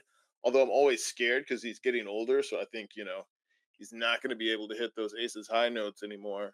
And I like those type of artists that like age gracefully, and I think this is like a makes sense for him. Fair enough. And I will tell you, like, I don't think we're going to get 10 more years of Maiden, sad to say, as much as I love them. But I feel like this is this vein of this solo work is going to go on for a while. I think he's going to do several versions of this album, several new iterations of this band and albums and graphic novels and things. And I think it's energized him, which is important when you get an older artist that they stay enthralled with their own work. So they keep coming out with high quality things and they don't just fuck off to Horribleville. Number 14, High on Fire, Come with the Storm. I did not shut up about this record the whole first half of the year on Monarch Heavy. I know Tim, like me, is a huge Matt Pike stan. Matt Pike for president, first and foremost. No, but for real though, any album that comes out that is surrounded by the Sleep umbrella, I'm probably going to enjoy it. High on Fire, especially. Yeah, this album was booming through my speakers for like a week, and then I completely forgot about it, and that has zero factor into the content within it. It's a really good High on Fire album. I think I've always been a fan of their older stuff. He doesn't write anything bad, and I think with this new, I think they had a lineup change recently, a new drummer. I think he fit right in. So I'm glad to see High on Fire still kicking ass while Sleep is sleeping. I believe Sleep will be back this coming year, and the new drummer is Cody Willis. Like you could not, if you had to lose a key member of a power trio, you could not get a better replacement on drums as Cody Willis from Big Business. Gee whiz, what a great guy and what a great drummer. Number 13, Full of Hell, band I just saw the other day, Coagulated Bliss, Closed Casket Activities. This is a prolific band. They've had 3 releases this year, 2 full lengths and an EP. They seem to put out like multiple collabs every year. They just never stop working. And they close with this title track of this album when I saw them Friday night, and it shook the whole room, and people were going as hard as they went the entire evening. And what a great band. We live in a time of very creative people, and it's a wonder to me. I feel like this is Steve and I used to talk about like what are the quintessential ghost cult bands, and I think it's time to say that Full of Hell is a quintessential ghost cult band now because they're just always around. Will, I know you're a big fan. Did you have some thoughts to share? When I first heard this album, I liked it, but then when I saw them live, I thought the show I saw, they blew Better Lovers away, because it was just so intense, and it was almost like Deaf Heaven. I saw them at a Rockville festival, and they had like a similar intensity, and it was like a dark performance without them being hiding behind smoke machines and shit like that. So I went back and dug back into this album, and it's really started growing on me ever since the show. So I'm a big fan of it. Right on. I appreciate that. Yeah, what a great band. And we're so lucky to have. I just feel like lucky that we live in this time where this band, you can count on them every year for something new and different. Judas Priest, Invincible Shield, number 12. I think the last Priest album was much higher. This is out on Columbia, Epic, Sony, whatever you have it. Don, as a resident old heavy metal fan like myself, Don, what were your thoughts? I thought it was solid. I mean, I hate to say that I can't say much more than that. I mean, it was a good listen. Firepower, I think, came out of nowhere though for a lot of people and for myself, because it really kind of reclaimed that old fire, that we knew Priest to have, instead of them trying to kind of venture off into more modern territory. For this one, I thought it was a really good listen, but again, I don't know, I wasn't blown away by it, you know, but I also wasn't put off by it, if that makes sense, you know. That's fair. I actually think Firepower is a slightly better record than this record, maybe ergo why it's down on the list a little bit. A Let me ask lot a better, I question. think. Yeah, let me ask a question to Steve. Steve, is it almost harder for, looking back at your career with us, is it almost harder to review a legendary great band that has done some, almost peaks of the genre type music than a Full of Hell or an Inter Arma or a Couch Slut that were like unknowns before and now we know? Kind of like, oh, they might put out a great record, but they also could do something very weird. But Priest, it's almost harder to go to them. I think, like, I don't know why. No, I'd say Don's point is valid. I think Firepower finished top 5 for us. I think there's higher expectation. So when, like with Invincible Shield, so similar to myself, I think it's a decent record. I didn't put myself down to talk about it because I didn't love it, and I think with Priest they've got 600 records, so I'll stick to the ones I do love, if that makes sense. With bands of heritage. So, but I don't know. I'd also say that when you're there, it's an established band. We will love the peaks, but we'll also probably be slightly less tolerant at the times when they don't. But having said that, they've still charted at 12 on our list. So there's a lot of people out there really liking this record. But I think from that side, maybe they have to be even better to get like a top 5 point. But that's where an album like Firepower did really stand out because it, like, again, refer back to Don's point, it captured that kind of older retro sound and vibe. Flirted with a bit of Painkiller, but was mainly kind of in the core traditional pre-sound, but with some fantastic songs. Right on. I'm just always curious. It's just like, yeah, again, with Bruce and Priest almost not quite back to back, but near each other in proximity, it just kind of struck me that it's almost harder The to judge a one bit veteran band. I would say, and it's an interesting one, and maybe that gives Priest more votes or Bruce more votes, is we haven't seen much good heavy metal this year, like traditional classic kind of old school heavy metal. And I know we talked about that last year about big metal and big metal bands and where they are, where they're going, what the future, that sort of stuff is if it's not power metal. And I think that's part of it. I think there's a gap for bands playing the older stuff. So when you do it well, it does get noticed, but there's not so much of it around anymore, which is a shame. So true, so true. A bit of a surprise for me. One of my more favorite bands ever is Nile, the Egyptian-themed death metal band, and Carl Sanders, their leader, and The Underworld Awaits Us All, which was their first album for Napalm Records after a very long run on another label. And, I feel like this is one of the more consistent bands in the world in terms of like they just make Nile music all the time. Will, were you a fan of this album? I do like this album more than their other stuff, because some of the times it felt like the Egyptian thing was a little like clunky. Since they're from like South Carolina, I'm not sure how many pharaohs are in South Carolina, but yeah, I like it. I think that the songwriting's there. It doesn't sound dated because a lot of older legacy death metal bands can fall into that trap, and I think that they avoided it. And definitely, I don't know. I mean, it's well produced and the songs are there, so that's all I can ask for. Right on. I was pleasantly surprised how many of the people in the team voted for it, that it landed in this spot, but I'm thrilled because I love the band. One of my more favorite bands ever. Finally, the top 10. Holy cow. What a year. And I think this top 10 is like wild in a lot of ways. We have some bands at other places will probably other people and other popular websites will have in their top 10, but also we have some picks that no one will have. So I'm really thrilled about that. Arguably could have been the number 1 pick of the year, actually, is Chat Pile Cool World on the Flenser, the great label here in the Bay Area near me. And Tom interviewed the band. Is actually our most watched and seen video on YouTube this year and our most watched interview of some note in some time. What attracts you to Chat Piled and Cool World, Tom? Well, this, along with Full of Hell, was one of the albums that I was umming and ahhing with about if this was going to be my number 1 for the year. This is just like absolutely ticks the boxes for what I want when it comes to dark music.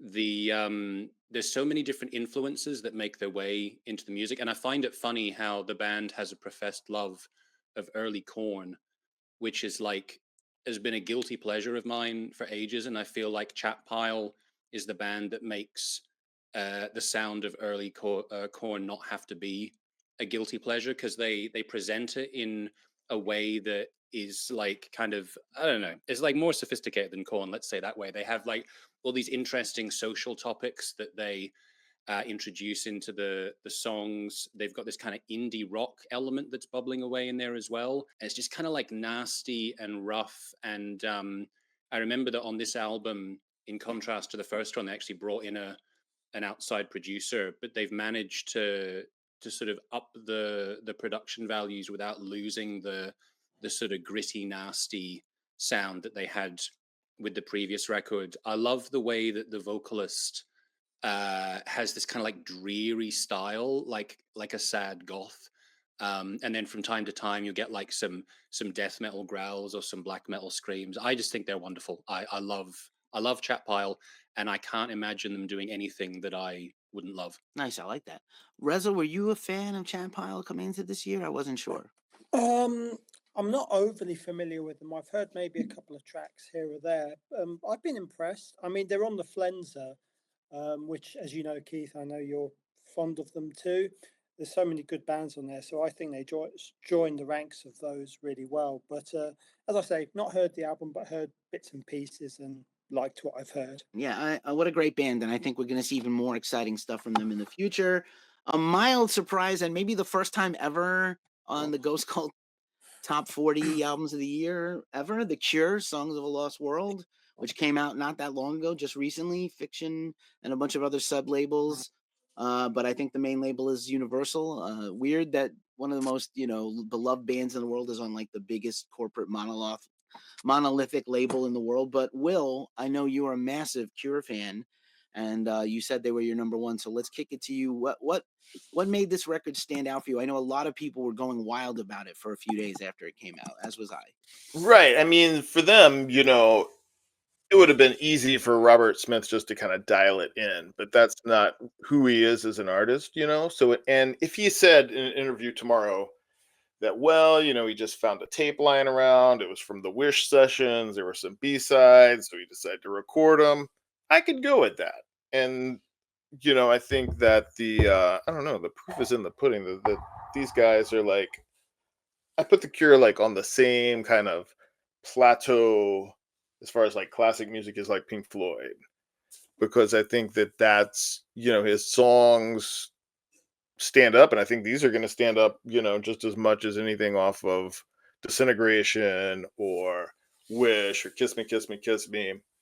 And they're not like, it's not like you went out to write radio songs. Like, I'm so happy there's not like a Love Cats on here, because when he gets into that really happy shit, that's my cue to go to the bathroom when I go see them. So yeah, it's just like super atmospheric, heavy, without being metal. And I don't know. I mean, it just feels like a very honest record from him. Right on. A good record that was needed in these times and this year. It was good to have them back all the way the last few years, not half in, all in, which is nice. Number 8, not a surprise to anybody that's followed Ghost Cult since 2012, in the year of the Doomsday Clock. Devin Townsend, Power Nerd, an album about cats, basically. Inside Out music.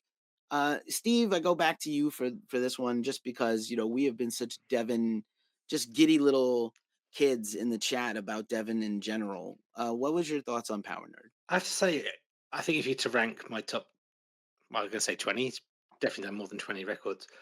I wouldn't, it's a weird one. I wouldn't necessarily say Power Nerd would feature massively highly in my list of Devon records, but in list of albums this year, it does. It was right up there with the Vola record for me.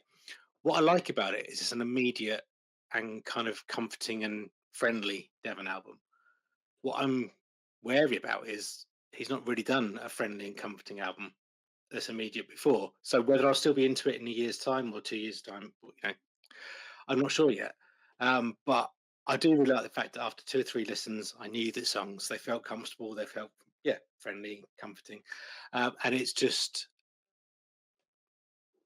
that weird warmth, optimism that kind of, I think you can only get from Devi. There's some weird lyrics in there from time to time that kind of make you understand that it's not a completely, hey, everything's fantastic record. I think it comes lyrically, or where the concept of the album comes from, quite a dark place for him personally, but it's about optimism, and it's about kind of trying to give that feeling across to people that, do you know what, it's going to be okay.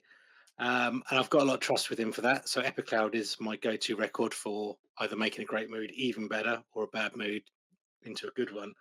And I think Power Nerd is going to have that kind of similar kind of vibe. I'm hoping for it, but it's I like the idea that he deliberately wrote a shorter record. It's like 2-week writing process for him for the music rather than the 2-year process he usually goes through. So let's see where it stands. But at the moment, I'm loving the tracks. To be fair, they are really catchy. It's on repeat in the car on the way to, and particularly from work to lift the mood up. So that's a good sign. There you go. You need that healing music after work. I never thought I would type the headline Devin Townsend new single and video out now featuring Jamie Josta of Hatebreed. That was a new one for me. Didn't have it on my bingo card or bucket list. Number 7, Nails, Every Bridge Burning. This album was highly talked about in the run-up to this release, Nuclear Blast. You know, Nails, very confrontational music, very confrontational frontman, Todd Jones. Many things to say, pick fights with metal outlets, shit on the whole industry, disappeared for a while, fired everybody in the band, came back with a new band, and put this record out that is an absolute banger. I know Tim is a fan. Reza, I think, was also a fan. Tim, did you have any thoughts on the Nails album? Did it live up to your expectations? Yeah, it's making me go back and remember, why did I say Job for Cowboy was, lo and behold, the easy comeback album. This was easily number 2. I definitely enjoy where they went with it. The last album they had out all those years ago was it was missing something. I think it was just they put way too much power violence into it, which, and I'm a big power violence fan. I love it. But when I think Nails, I think power violence and like real heavy doses of hardcore. So I felt like it was missing that. Whereas Every Bridge Burning was more closer to that balance. But there was there's definitely some tracks in there that have some different influences. Like there's definitely a ripper on there that reminds me of some Judas Priest a bit, like the riff. But yeah, it was awesome being able to see them again. Well, Todd and new friends, I should say. Which the new friends are fantastic friends to have too, in terms of a new band or replacements, if you will. But super cool to see them. It was really weird seeing Todd happy and being like appreciative. That was kind of weird. Being also an IT person, I'm usually very angry and I hate almost everything. So to see him be happy, I was like, oh, maybe there is a chance for me. But yeah, I'm glad to see them back. I get to see them headline FYA next month. So super excited. I think I want to attribute Todd's happiness to growing his hair out long again.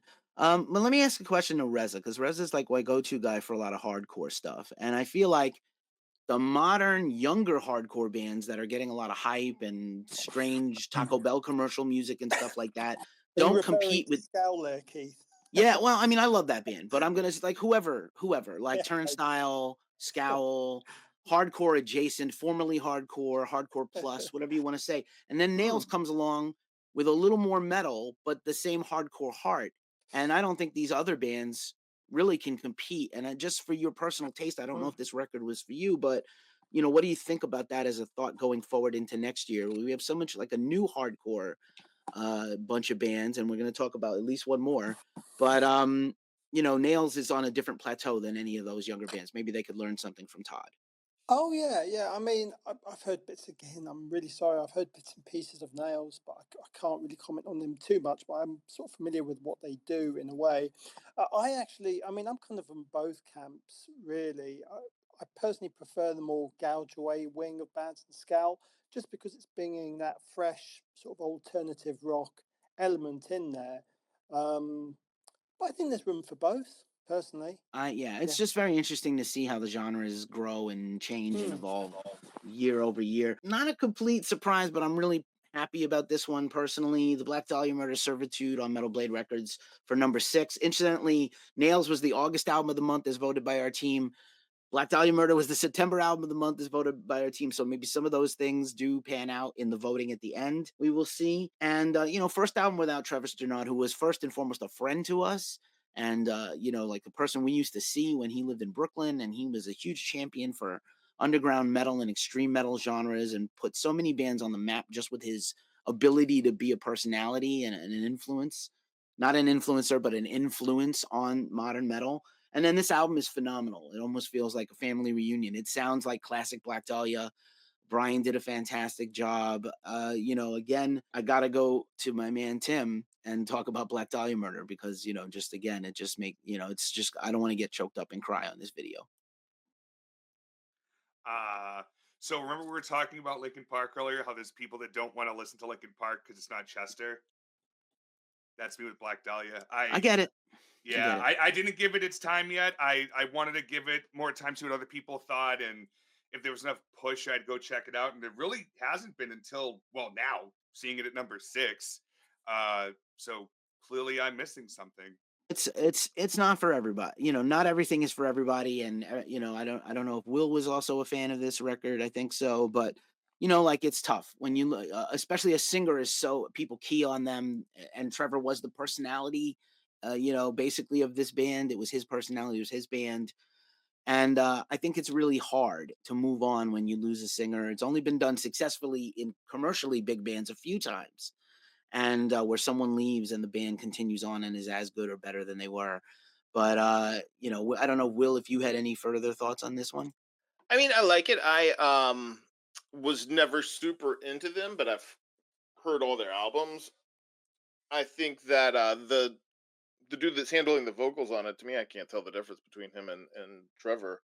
I know that Trevor is like a big personality, and I think it's a little more balanced vocal approach because the Black Dahlia Murder that I'm familiar with, the Trevor guy tends to do a lot of more of the higher, almost black metal-y screams, and I think the vocal performance on this album is a little more well-rounded, and I don't know, stuck with me a little bit better. Nice. Yeah, we're referring to the new singer of Black Dahlia Murder as co-founder and guitarist Brian Eschbach, who has written like the vast majority of their albums and music. So it felt like for them, they just kept it in-house. And one guy just moved over, and he's still writing songs, obviously, with the band. He's not going to not play guitar and write songs with them, but live, he's just being the vocalist. It was a tough spot. I think they turned out a brilliant album. We did a big interview with them with Ryan Knight, who also came back to the band after a break. And so, yeah, nice to see, I would say, like a feel-good story, if there's such a thing in extreme metal. What an impossible spot to be in when somebody so iconic leaves us early. Down to the top 5. Holy cow. Chelsea Wolfe, She Reaches Out to She on Loma Vista Recordings. One of my favorite albums of the year. It's kind of over my shoulder there, or over this shoulder. I don't know my right from my left. 3 releases this year from Chelsea Wolfe, an EP, this proper full-length album, and a remix EP done by her peers. I know that Don is a big Emma Ruth Rundle fan. We've been talking a lot about her offline, but are you a Chelsea Wolfe fan also? I feel like Chelsea Wolfe is like the final form of a lot of what some of these similar artists wish they could be.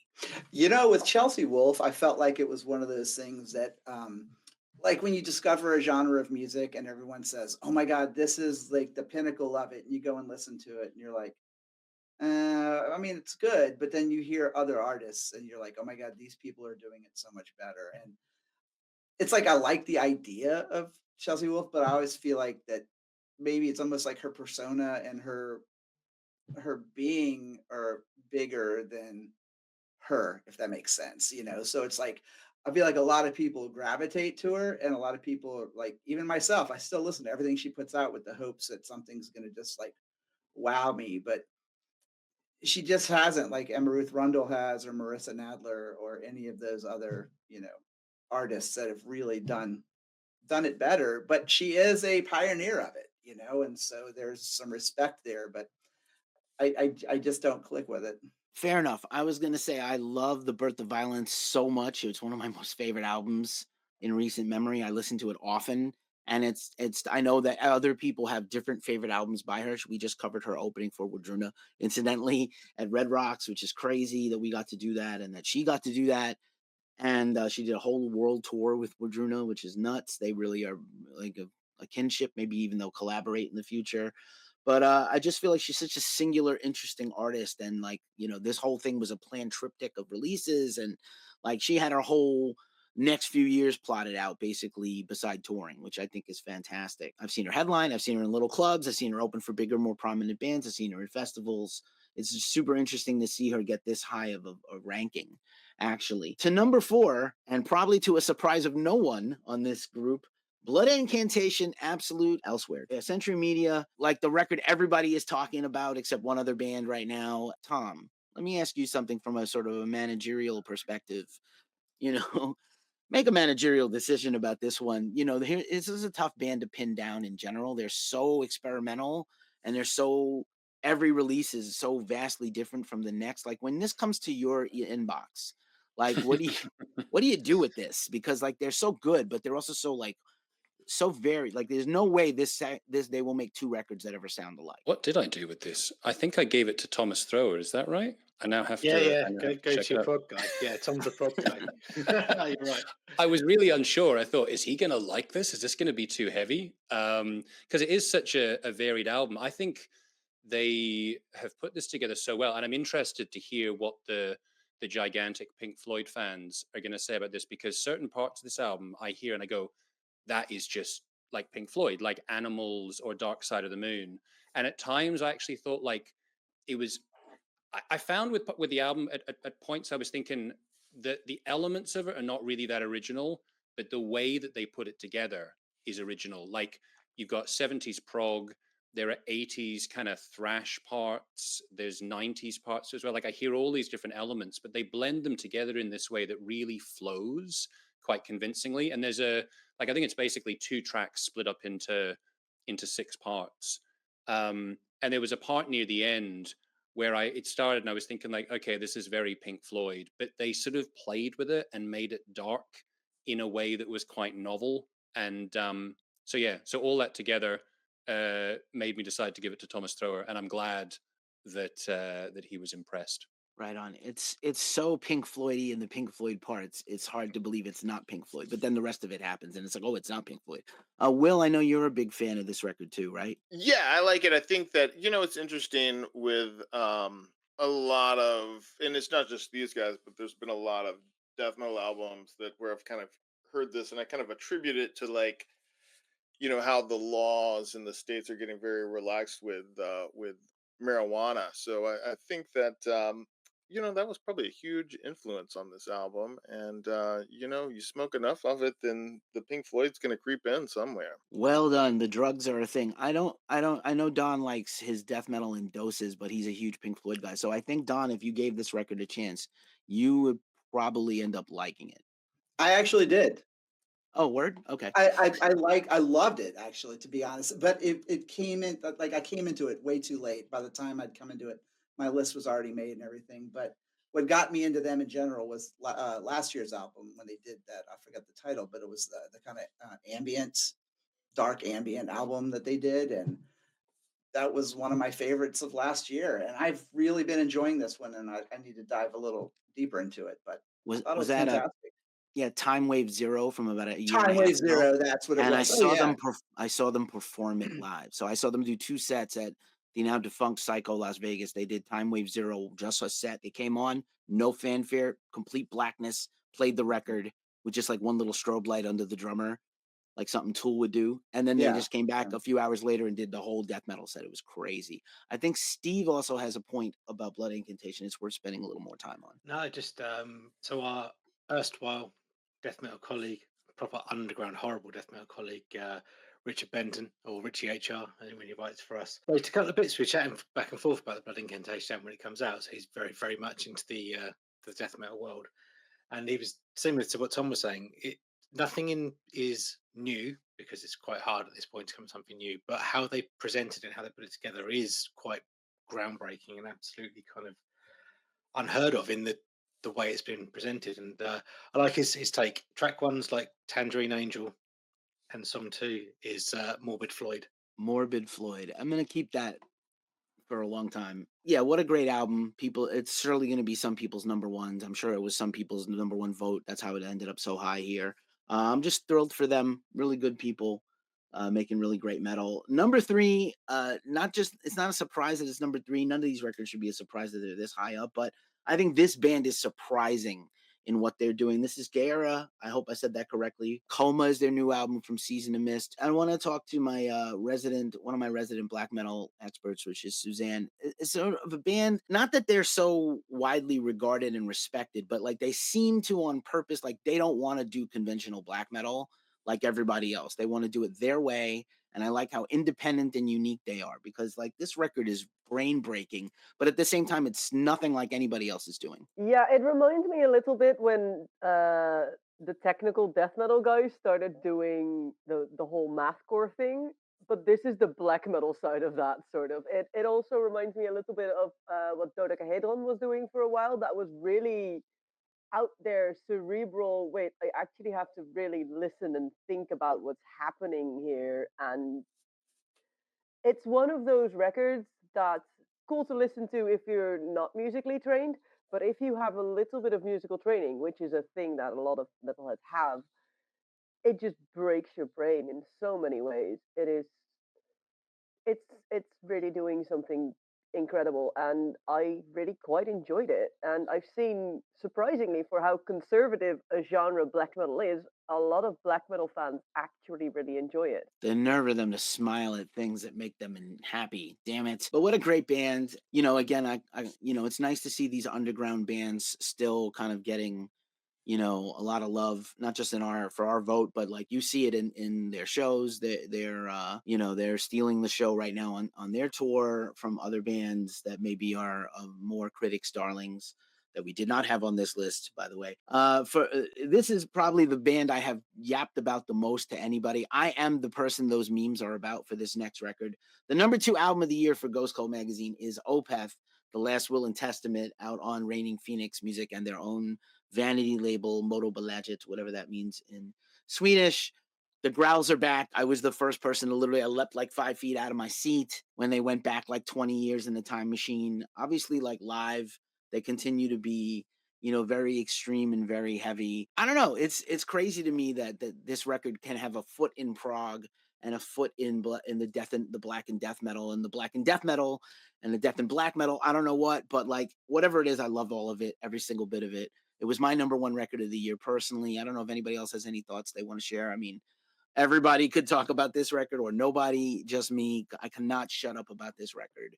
I got to hear it about a month early, and I was just like, I love this record. It's I was lucky enough to get to go to the 30-year anniversary tour that was 2 years delayed, where they played a song from every album. And I think the response, because it drew a very mixed fan base. It drew the people who really like the growls and the people who really like the prog stuff. And for the prog people, it was one of their first experiences of the more death metal side of Opeth. And I think they kind of noticed that it landed well. And that kind of led to them going, wait, we actually also kind of like doing this stuff still, and it's landing well, so we can maybe experiment with it again, which I'm really happy that they're doing the heavy and the growl vocals and the prog stuff, because for me, Opeth is the best when they do that combination. Yeah, hard to beat it. I got to see it live. All the 2 new songs they put in the set list go perfectly with the best of, if you think Deliverance or Ghost Reveries are your peak Opeth experiences, these new songs somehow work exactly great and right alongside of them. I will also say, like, this is only the 3rd out for a guy who's such a prog nerd and such a nerd in general. You would think that Opeth would have like 10 out of 14 concept albums. Only their 3rd actual true concept record ever. I think now that he's starting to unleash like the concept to everybody, we were asked as the media to not talk about it. They sent us like a story PDF that is the story of the album and why. And we were asked to try not to flavor too much of your review with this, but also have this. So I think it's really interesting, the approach that Michael took. And, he's also very much to his chagrin, people melted down about the growls. I'm sure just to spite us all, if he comes back with another record in a few years, we'll have no growls, because that's the kind of person he is. He likes to troll his own fans and himself. So, fun times. Opeth number 2. And that leaves us with the number one album of the year, as voted on by the entire staff of Ghost Cold Mag, or as much of them as it could stand to contribute. Some of them don't like to vote on things. Maybe a surprise, maybe no surprise. The May album of the month and the album of the year for ghostcoldmag.com is Knocked Loose. You Won't Go Before You're Supposed to on Pure Noise Records. Once again, the most under maybe a manufactured controversy right now in the USA. People are debating whether this is true or not. And I'll go first with Tom, because Tom got to hear this, I think, before anybody else. Well, I mean, I think it's all right. I don't think it's amazing. For me, I guess what I would say, like, I would compare this to Full of Hell. And for me, like, Full of Hell is a bag of madness, and this is a hammer hitting a nail for 27 minutes, which is cool. I like it, but it doesn't. I feel like there's something I'm not getting with this album. Like, I've heard people say that it's got all kinds of variety and they're doing all kinds of different things. I find it to be a bit samey, and like, I like it. I like the sound that they have, but I don't really quite understand why people are making such a fuss about it. But I'm open to be convinced. So does anyone here feel more passionately about it? Yeah, I'll chime in, and then I'm going to kick it to Tim. So I think what it is that, so like Code Orange, you saw Code Orange, you saw these different bands, as I alluded to in my previous sidebar to Reza. I think you see the modern hardcore influence bands that have brought in different kinds of metal, a lot of new metal like Code Orange did, but also post grunge randomly with their last album. I think that normie fans have caught up to Knock Loose. Like, they now want to hear arf arf, and they want to hear breakdowns, and they want to see violence in the pit, and they never were before. They were hipsters before, or they were into metalcore before, and swoopy haircuts and broken hearts. And now we have a much more harsh world around us, and so they need what they consider to be the most harsh music. Tim, what do you think? Do you think people have caught up to Knock Loose, and that's why the hype?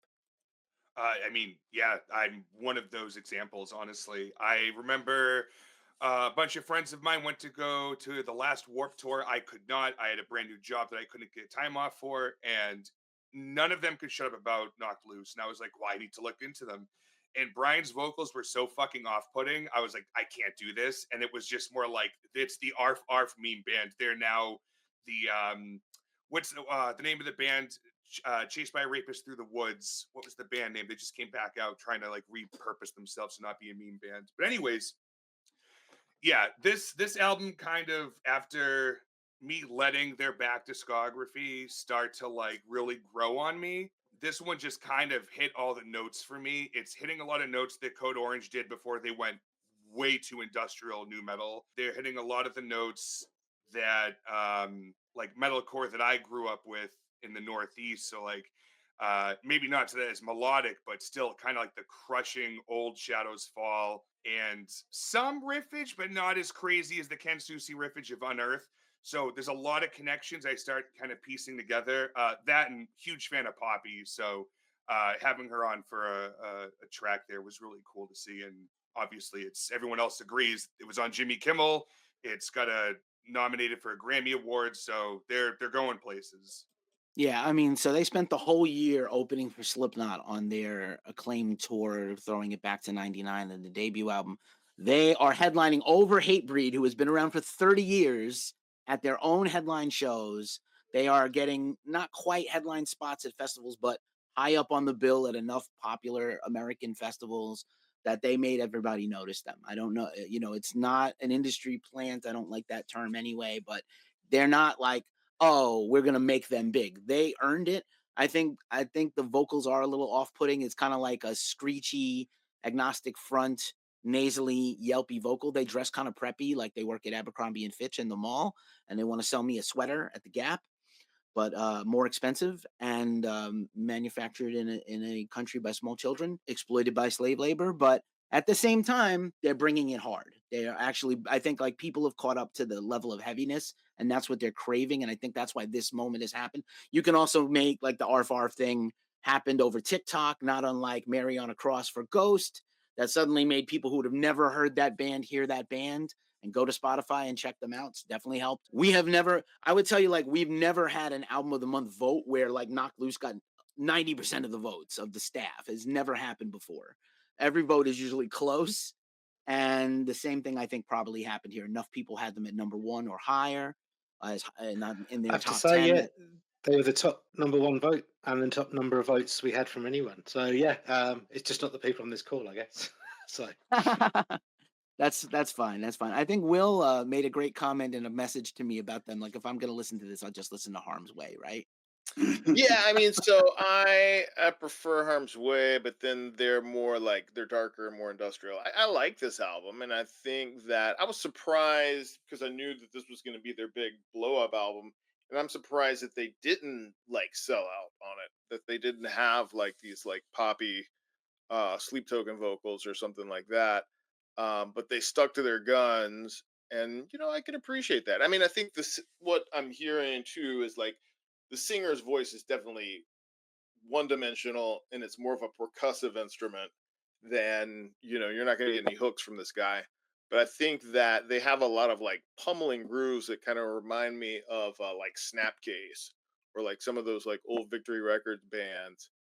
And yeah, I mean, I dig it. Is it my favorite hardcore album of the year?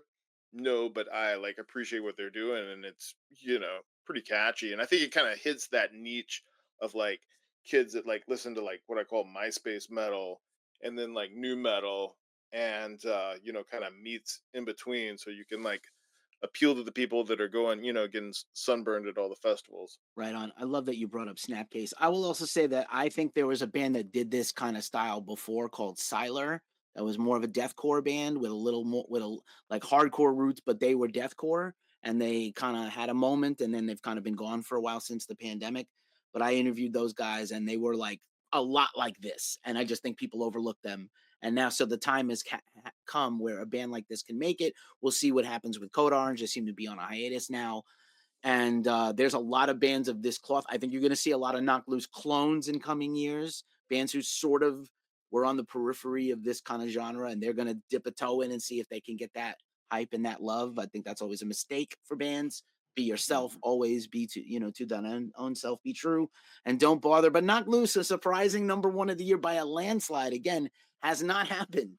Has not happened in Ghost Cold history, where a band has probably run away with everybody's consensus, because our staff is so diverse, our photographers and correspondents, like so much different music across them all.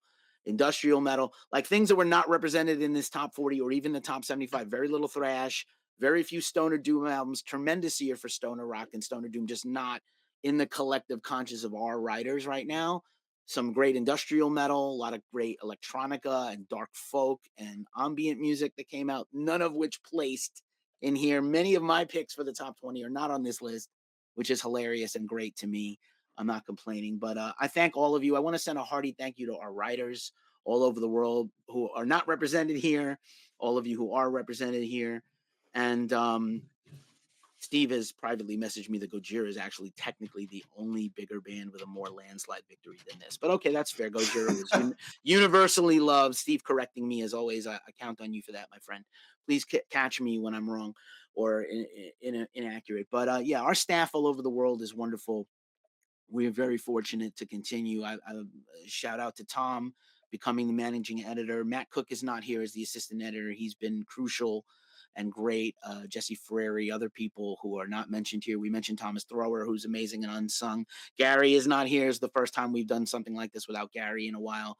I don't think he's a video guy personally, but he's a brilliant writer, and he's actually probably penned the most reviews of anybody beside Will on this call. And I want to thank you all. Thank you for watching. Thanks for watching Ghost Cult Mag's top 20 top 40 albums, top 20, top 10, top 1 of 2024. Thanks for being here with me. We're going to do it all over again next year. We're already on to 2025 in our minds. It's crazy. And again, no one cares about a Jethro Tull Christmas album. I'm Keefy from ghostcultmag.com. Thank you to all our esteemed guests today, and thanks for watching. Peace. we love you, Keith. Thanks to you too. Thanks, Keith. Thanks a lot. Thanks, Keefy. Happy holidays, you freaks. Happy holidays.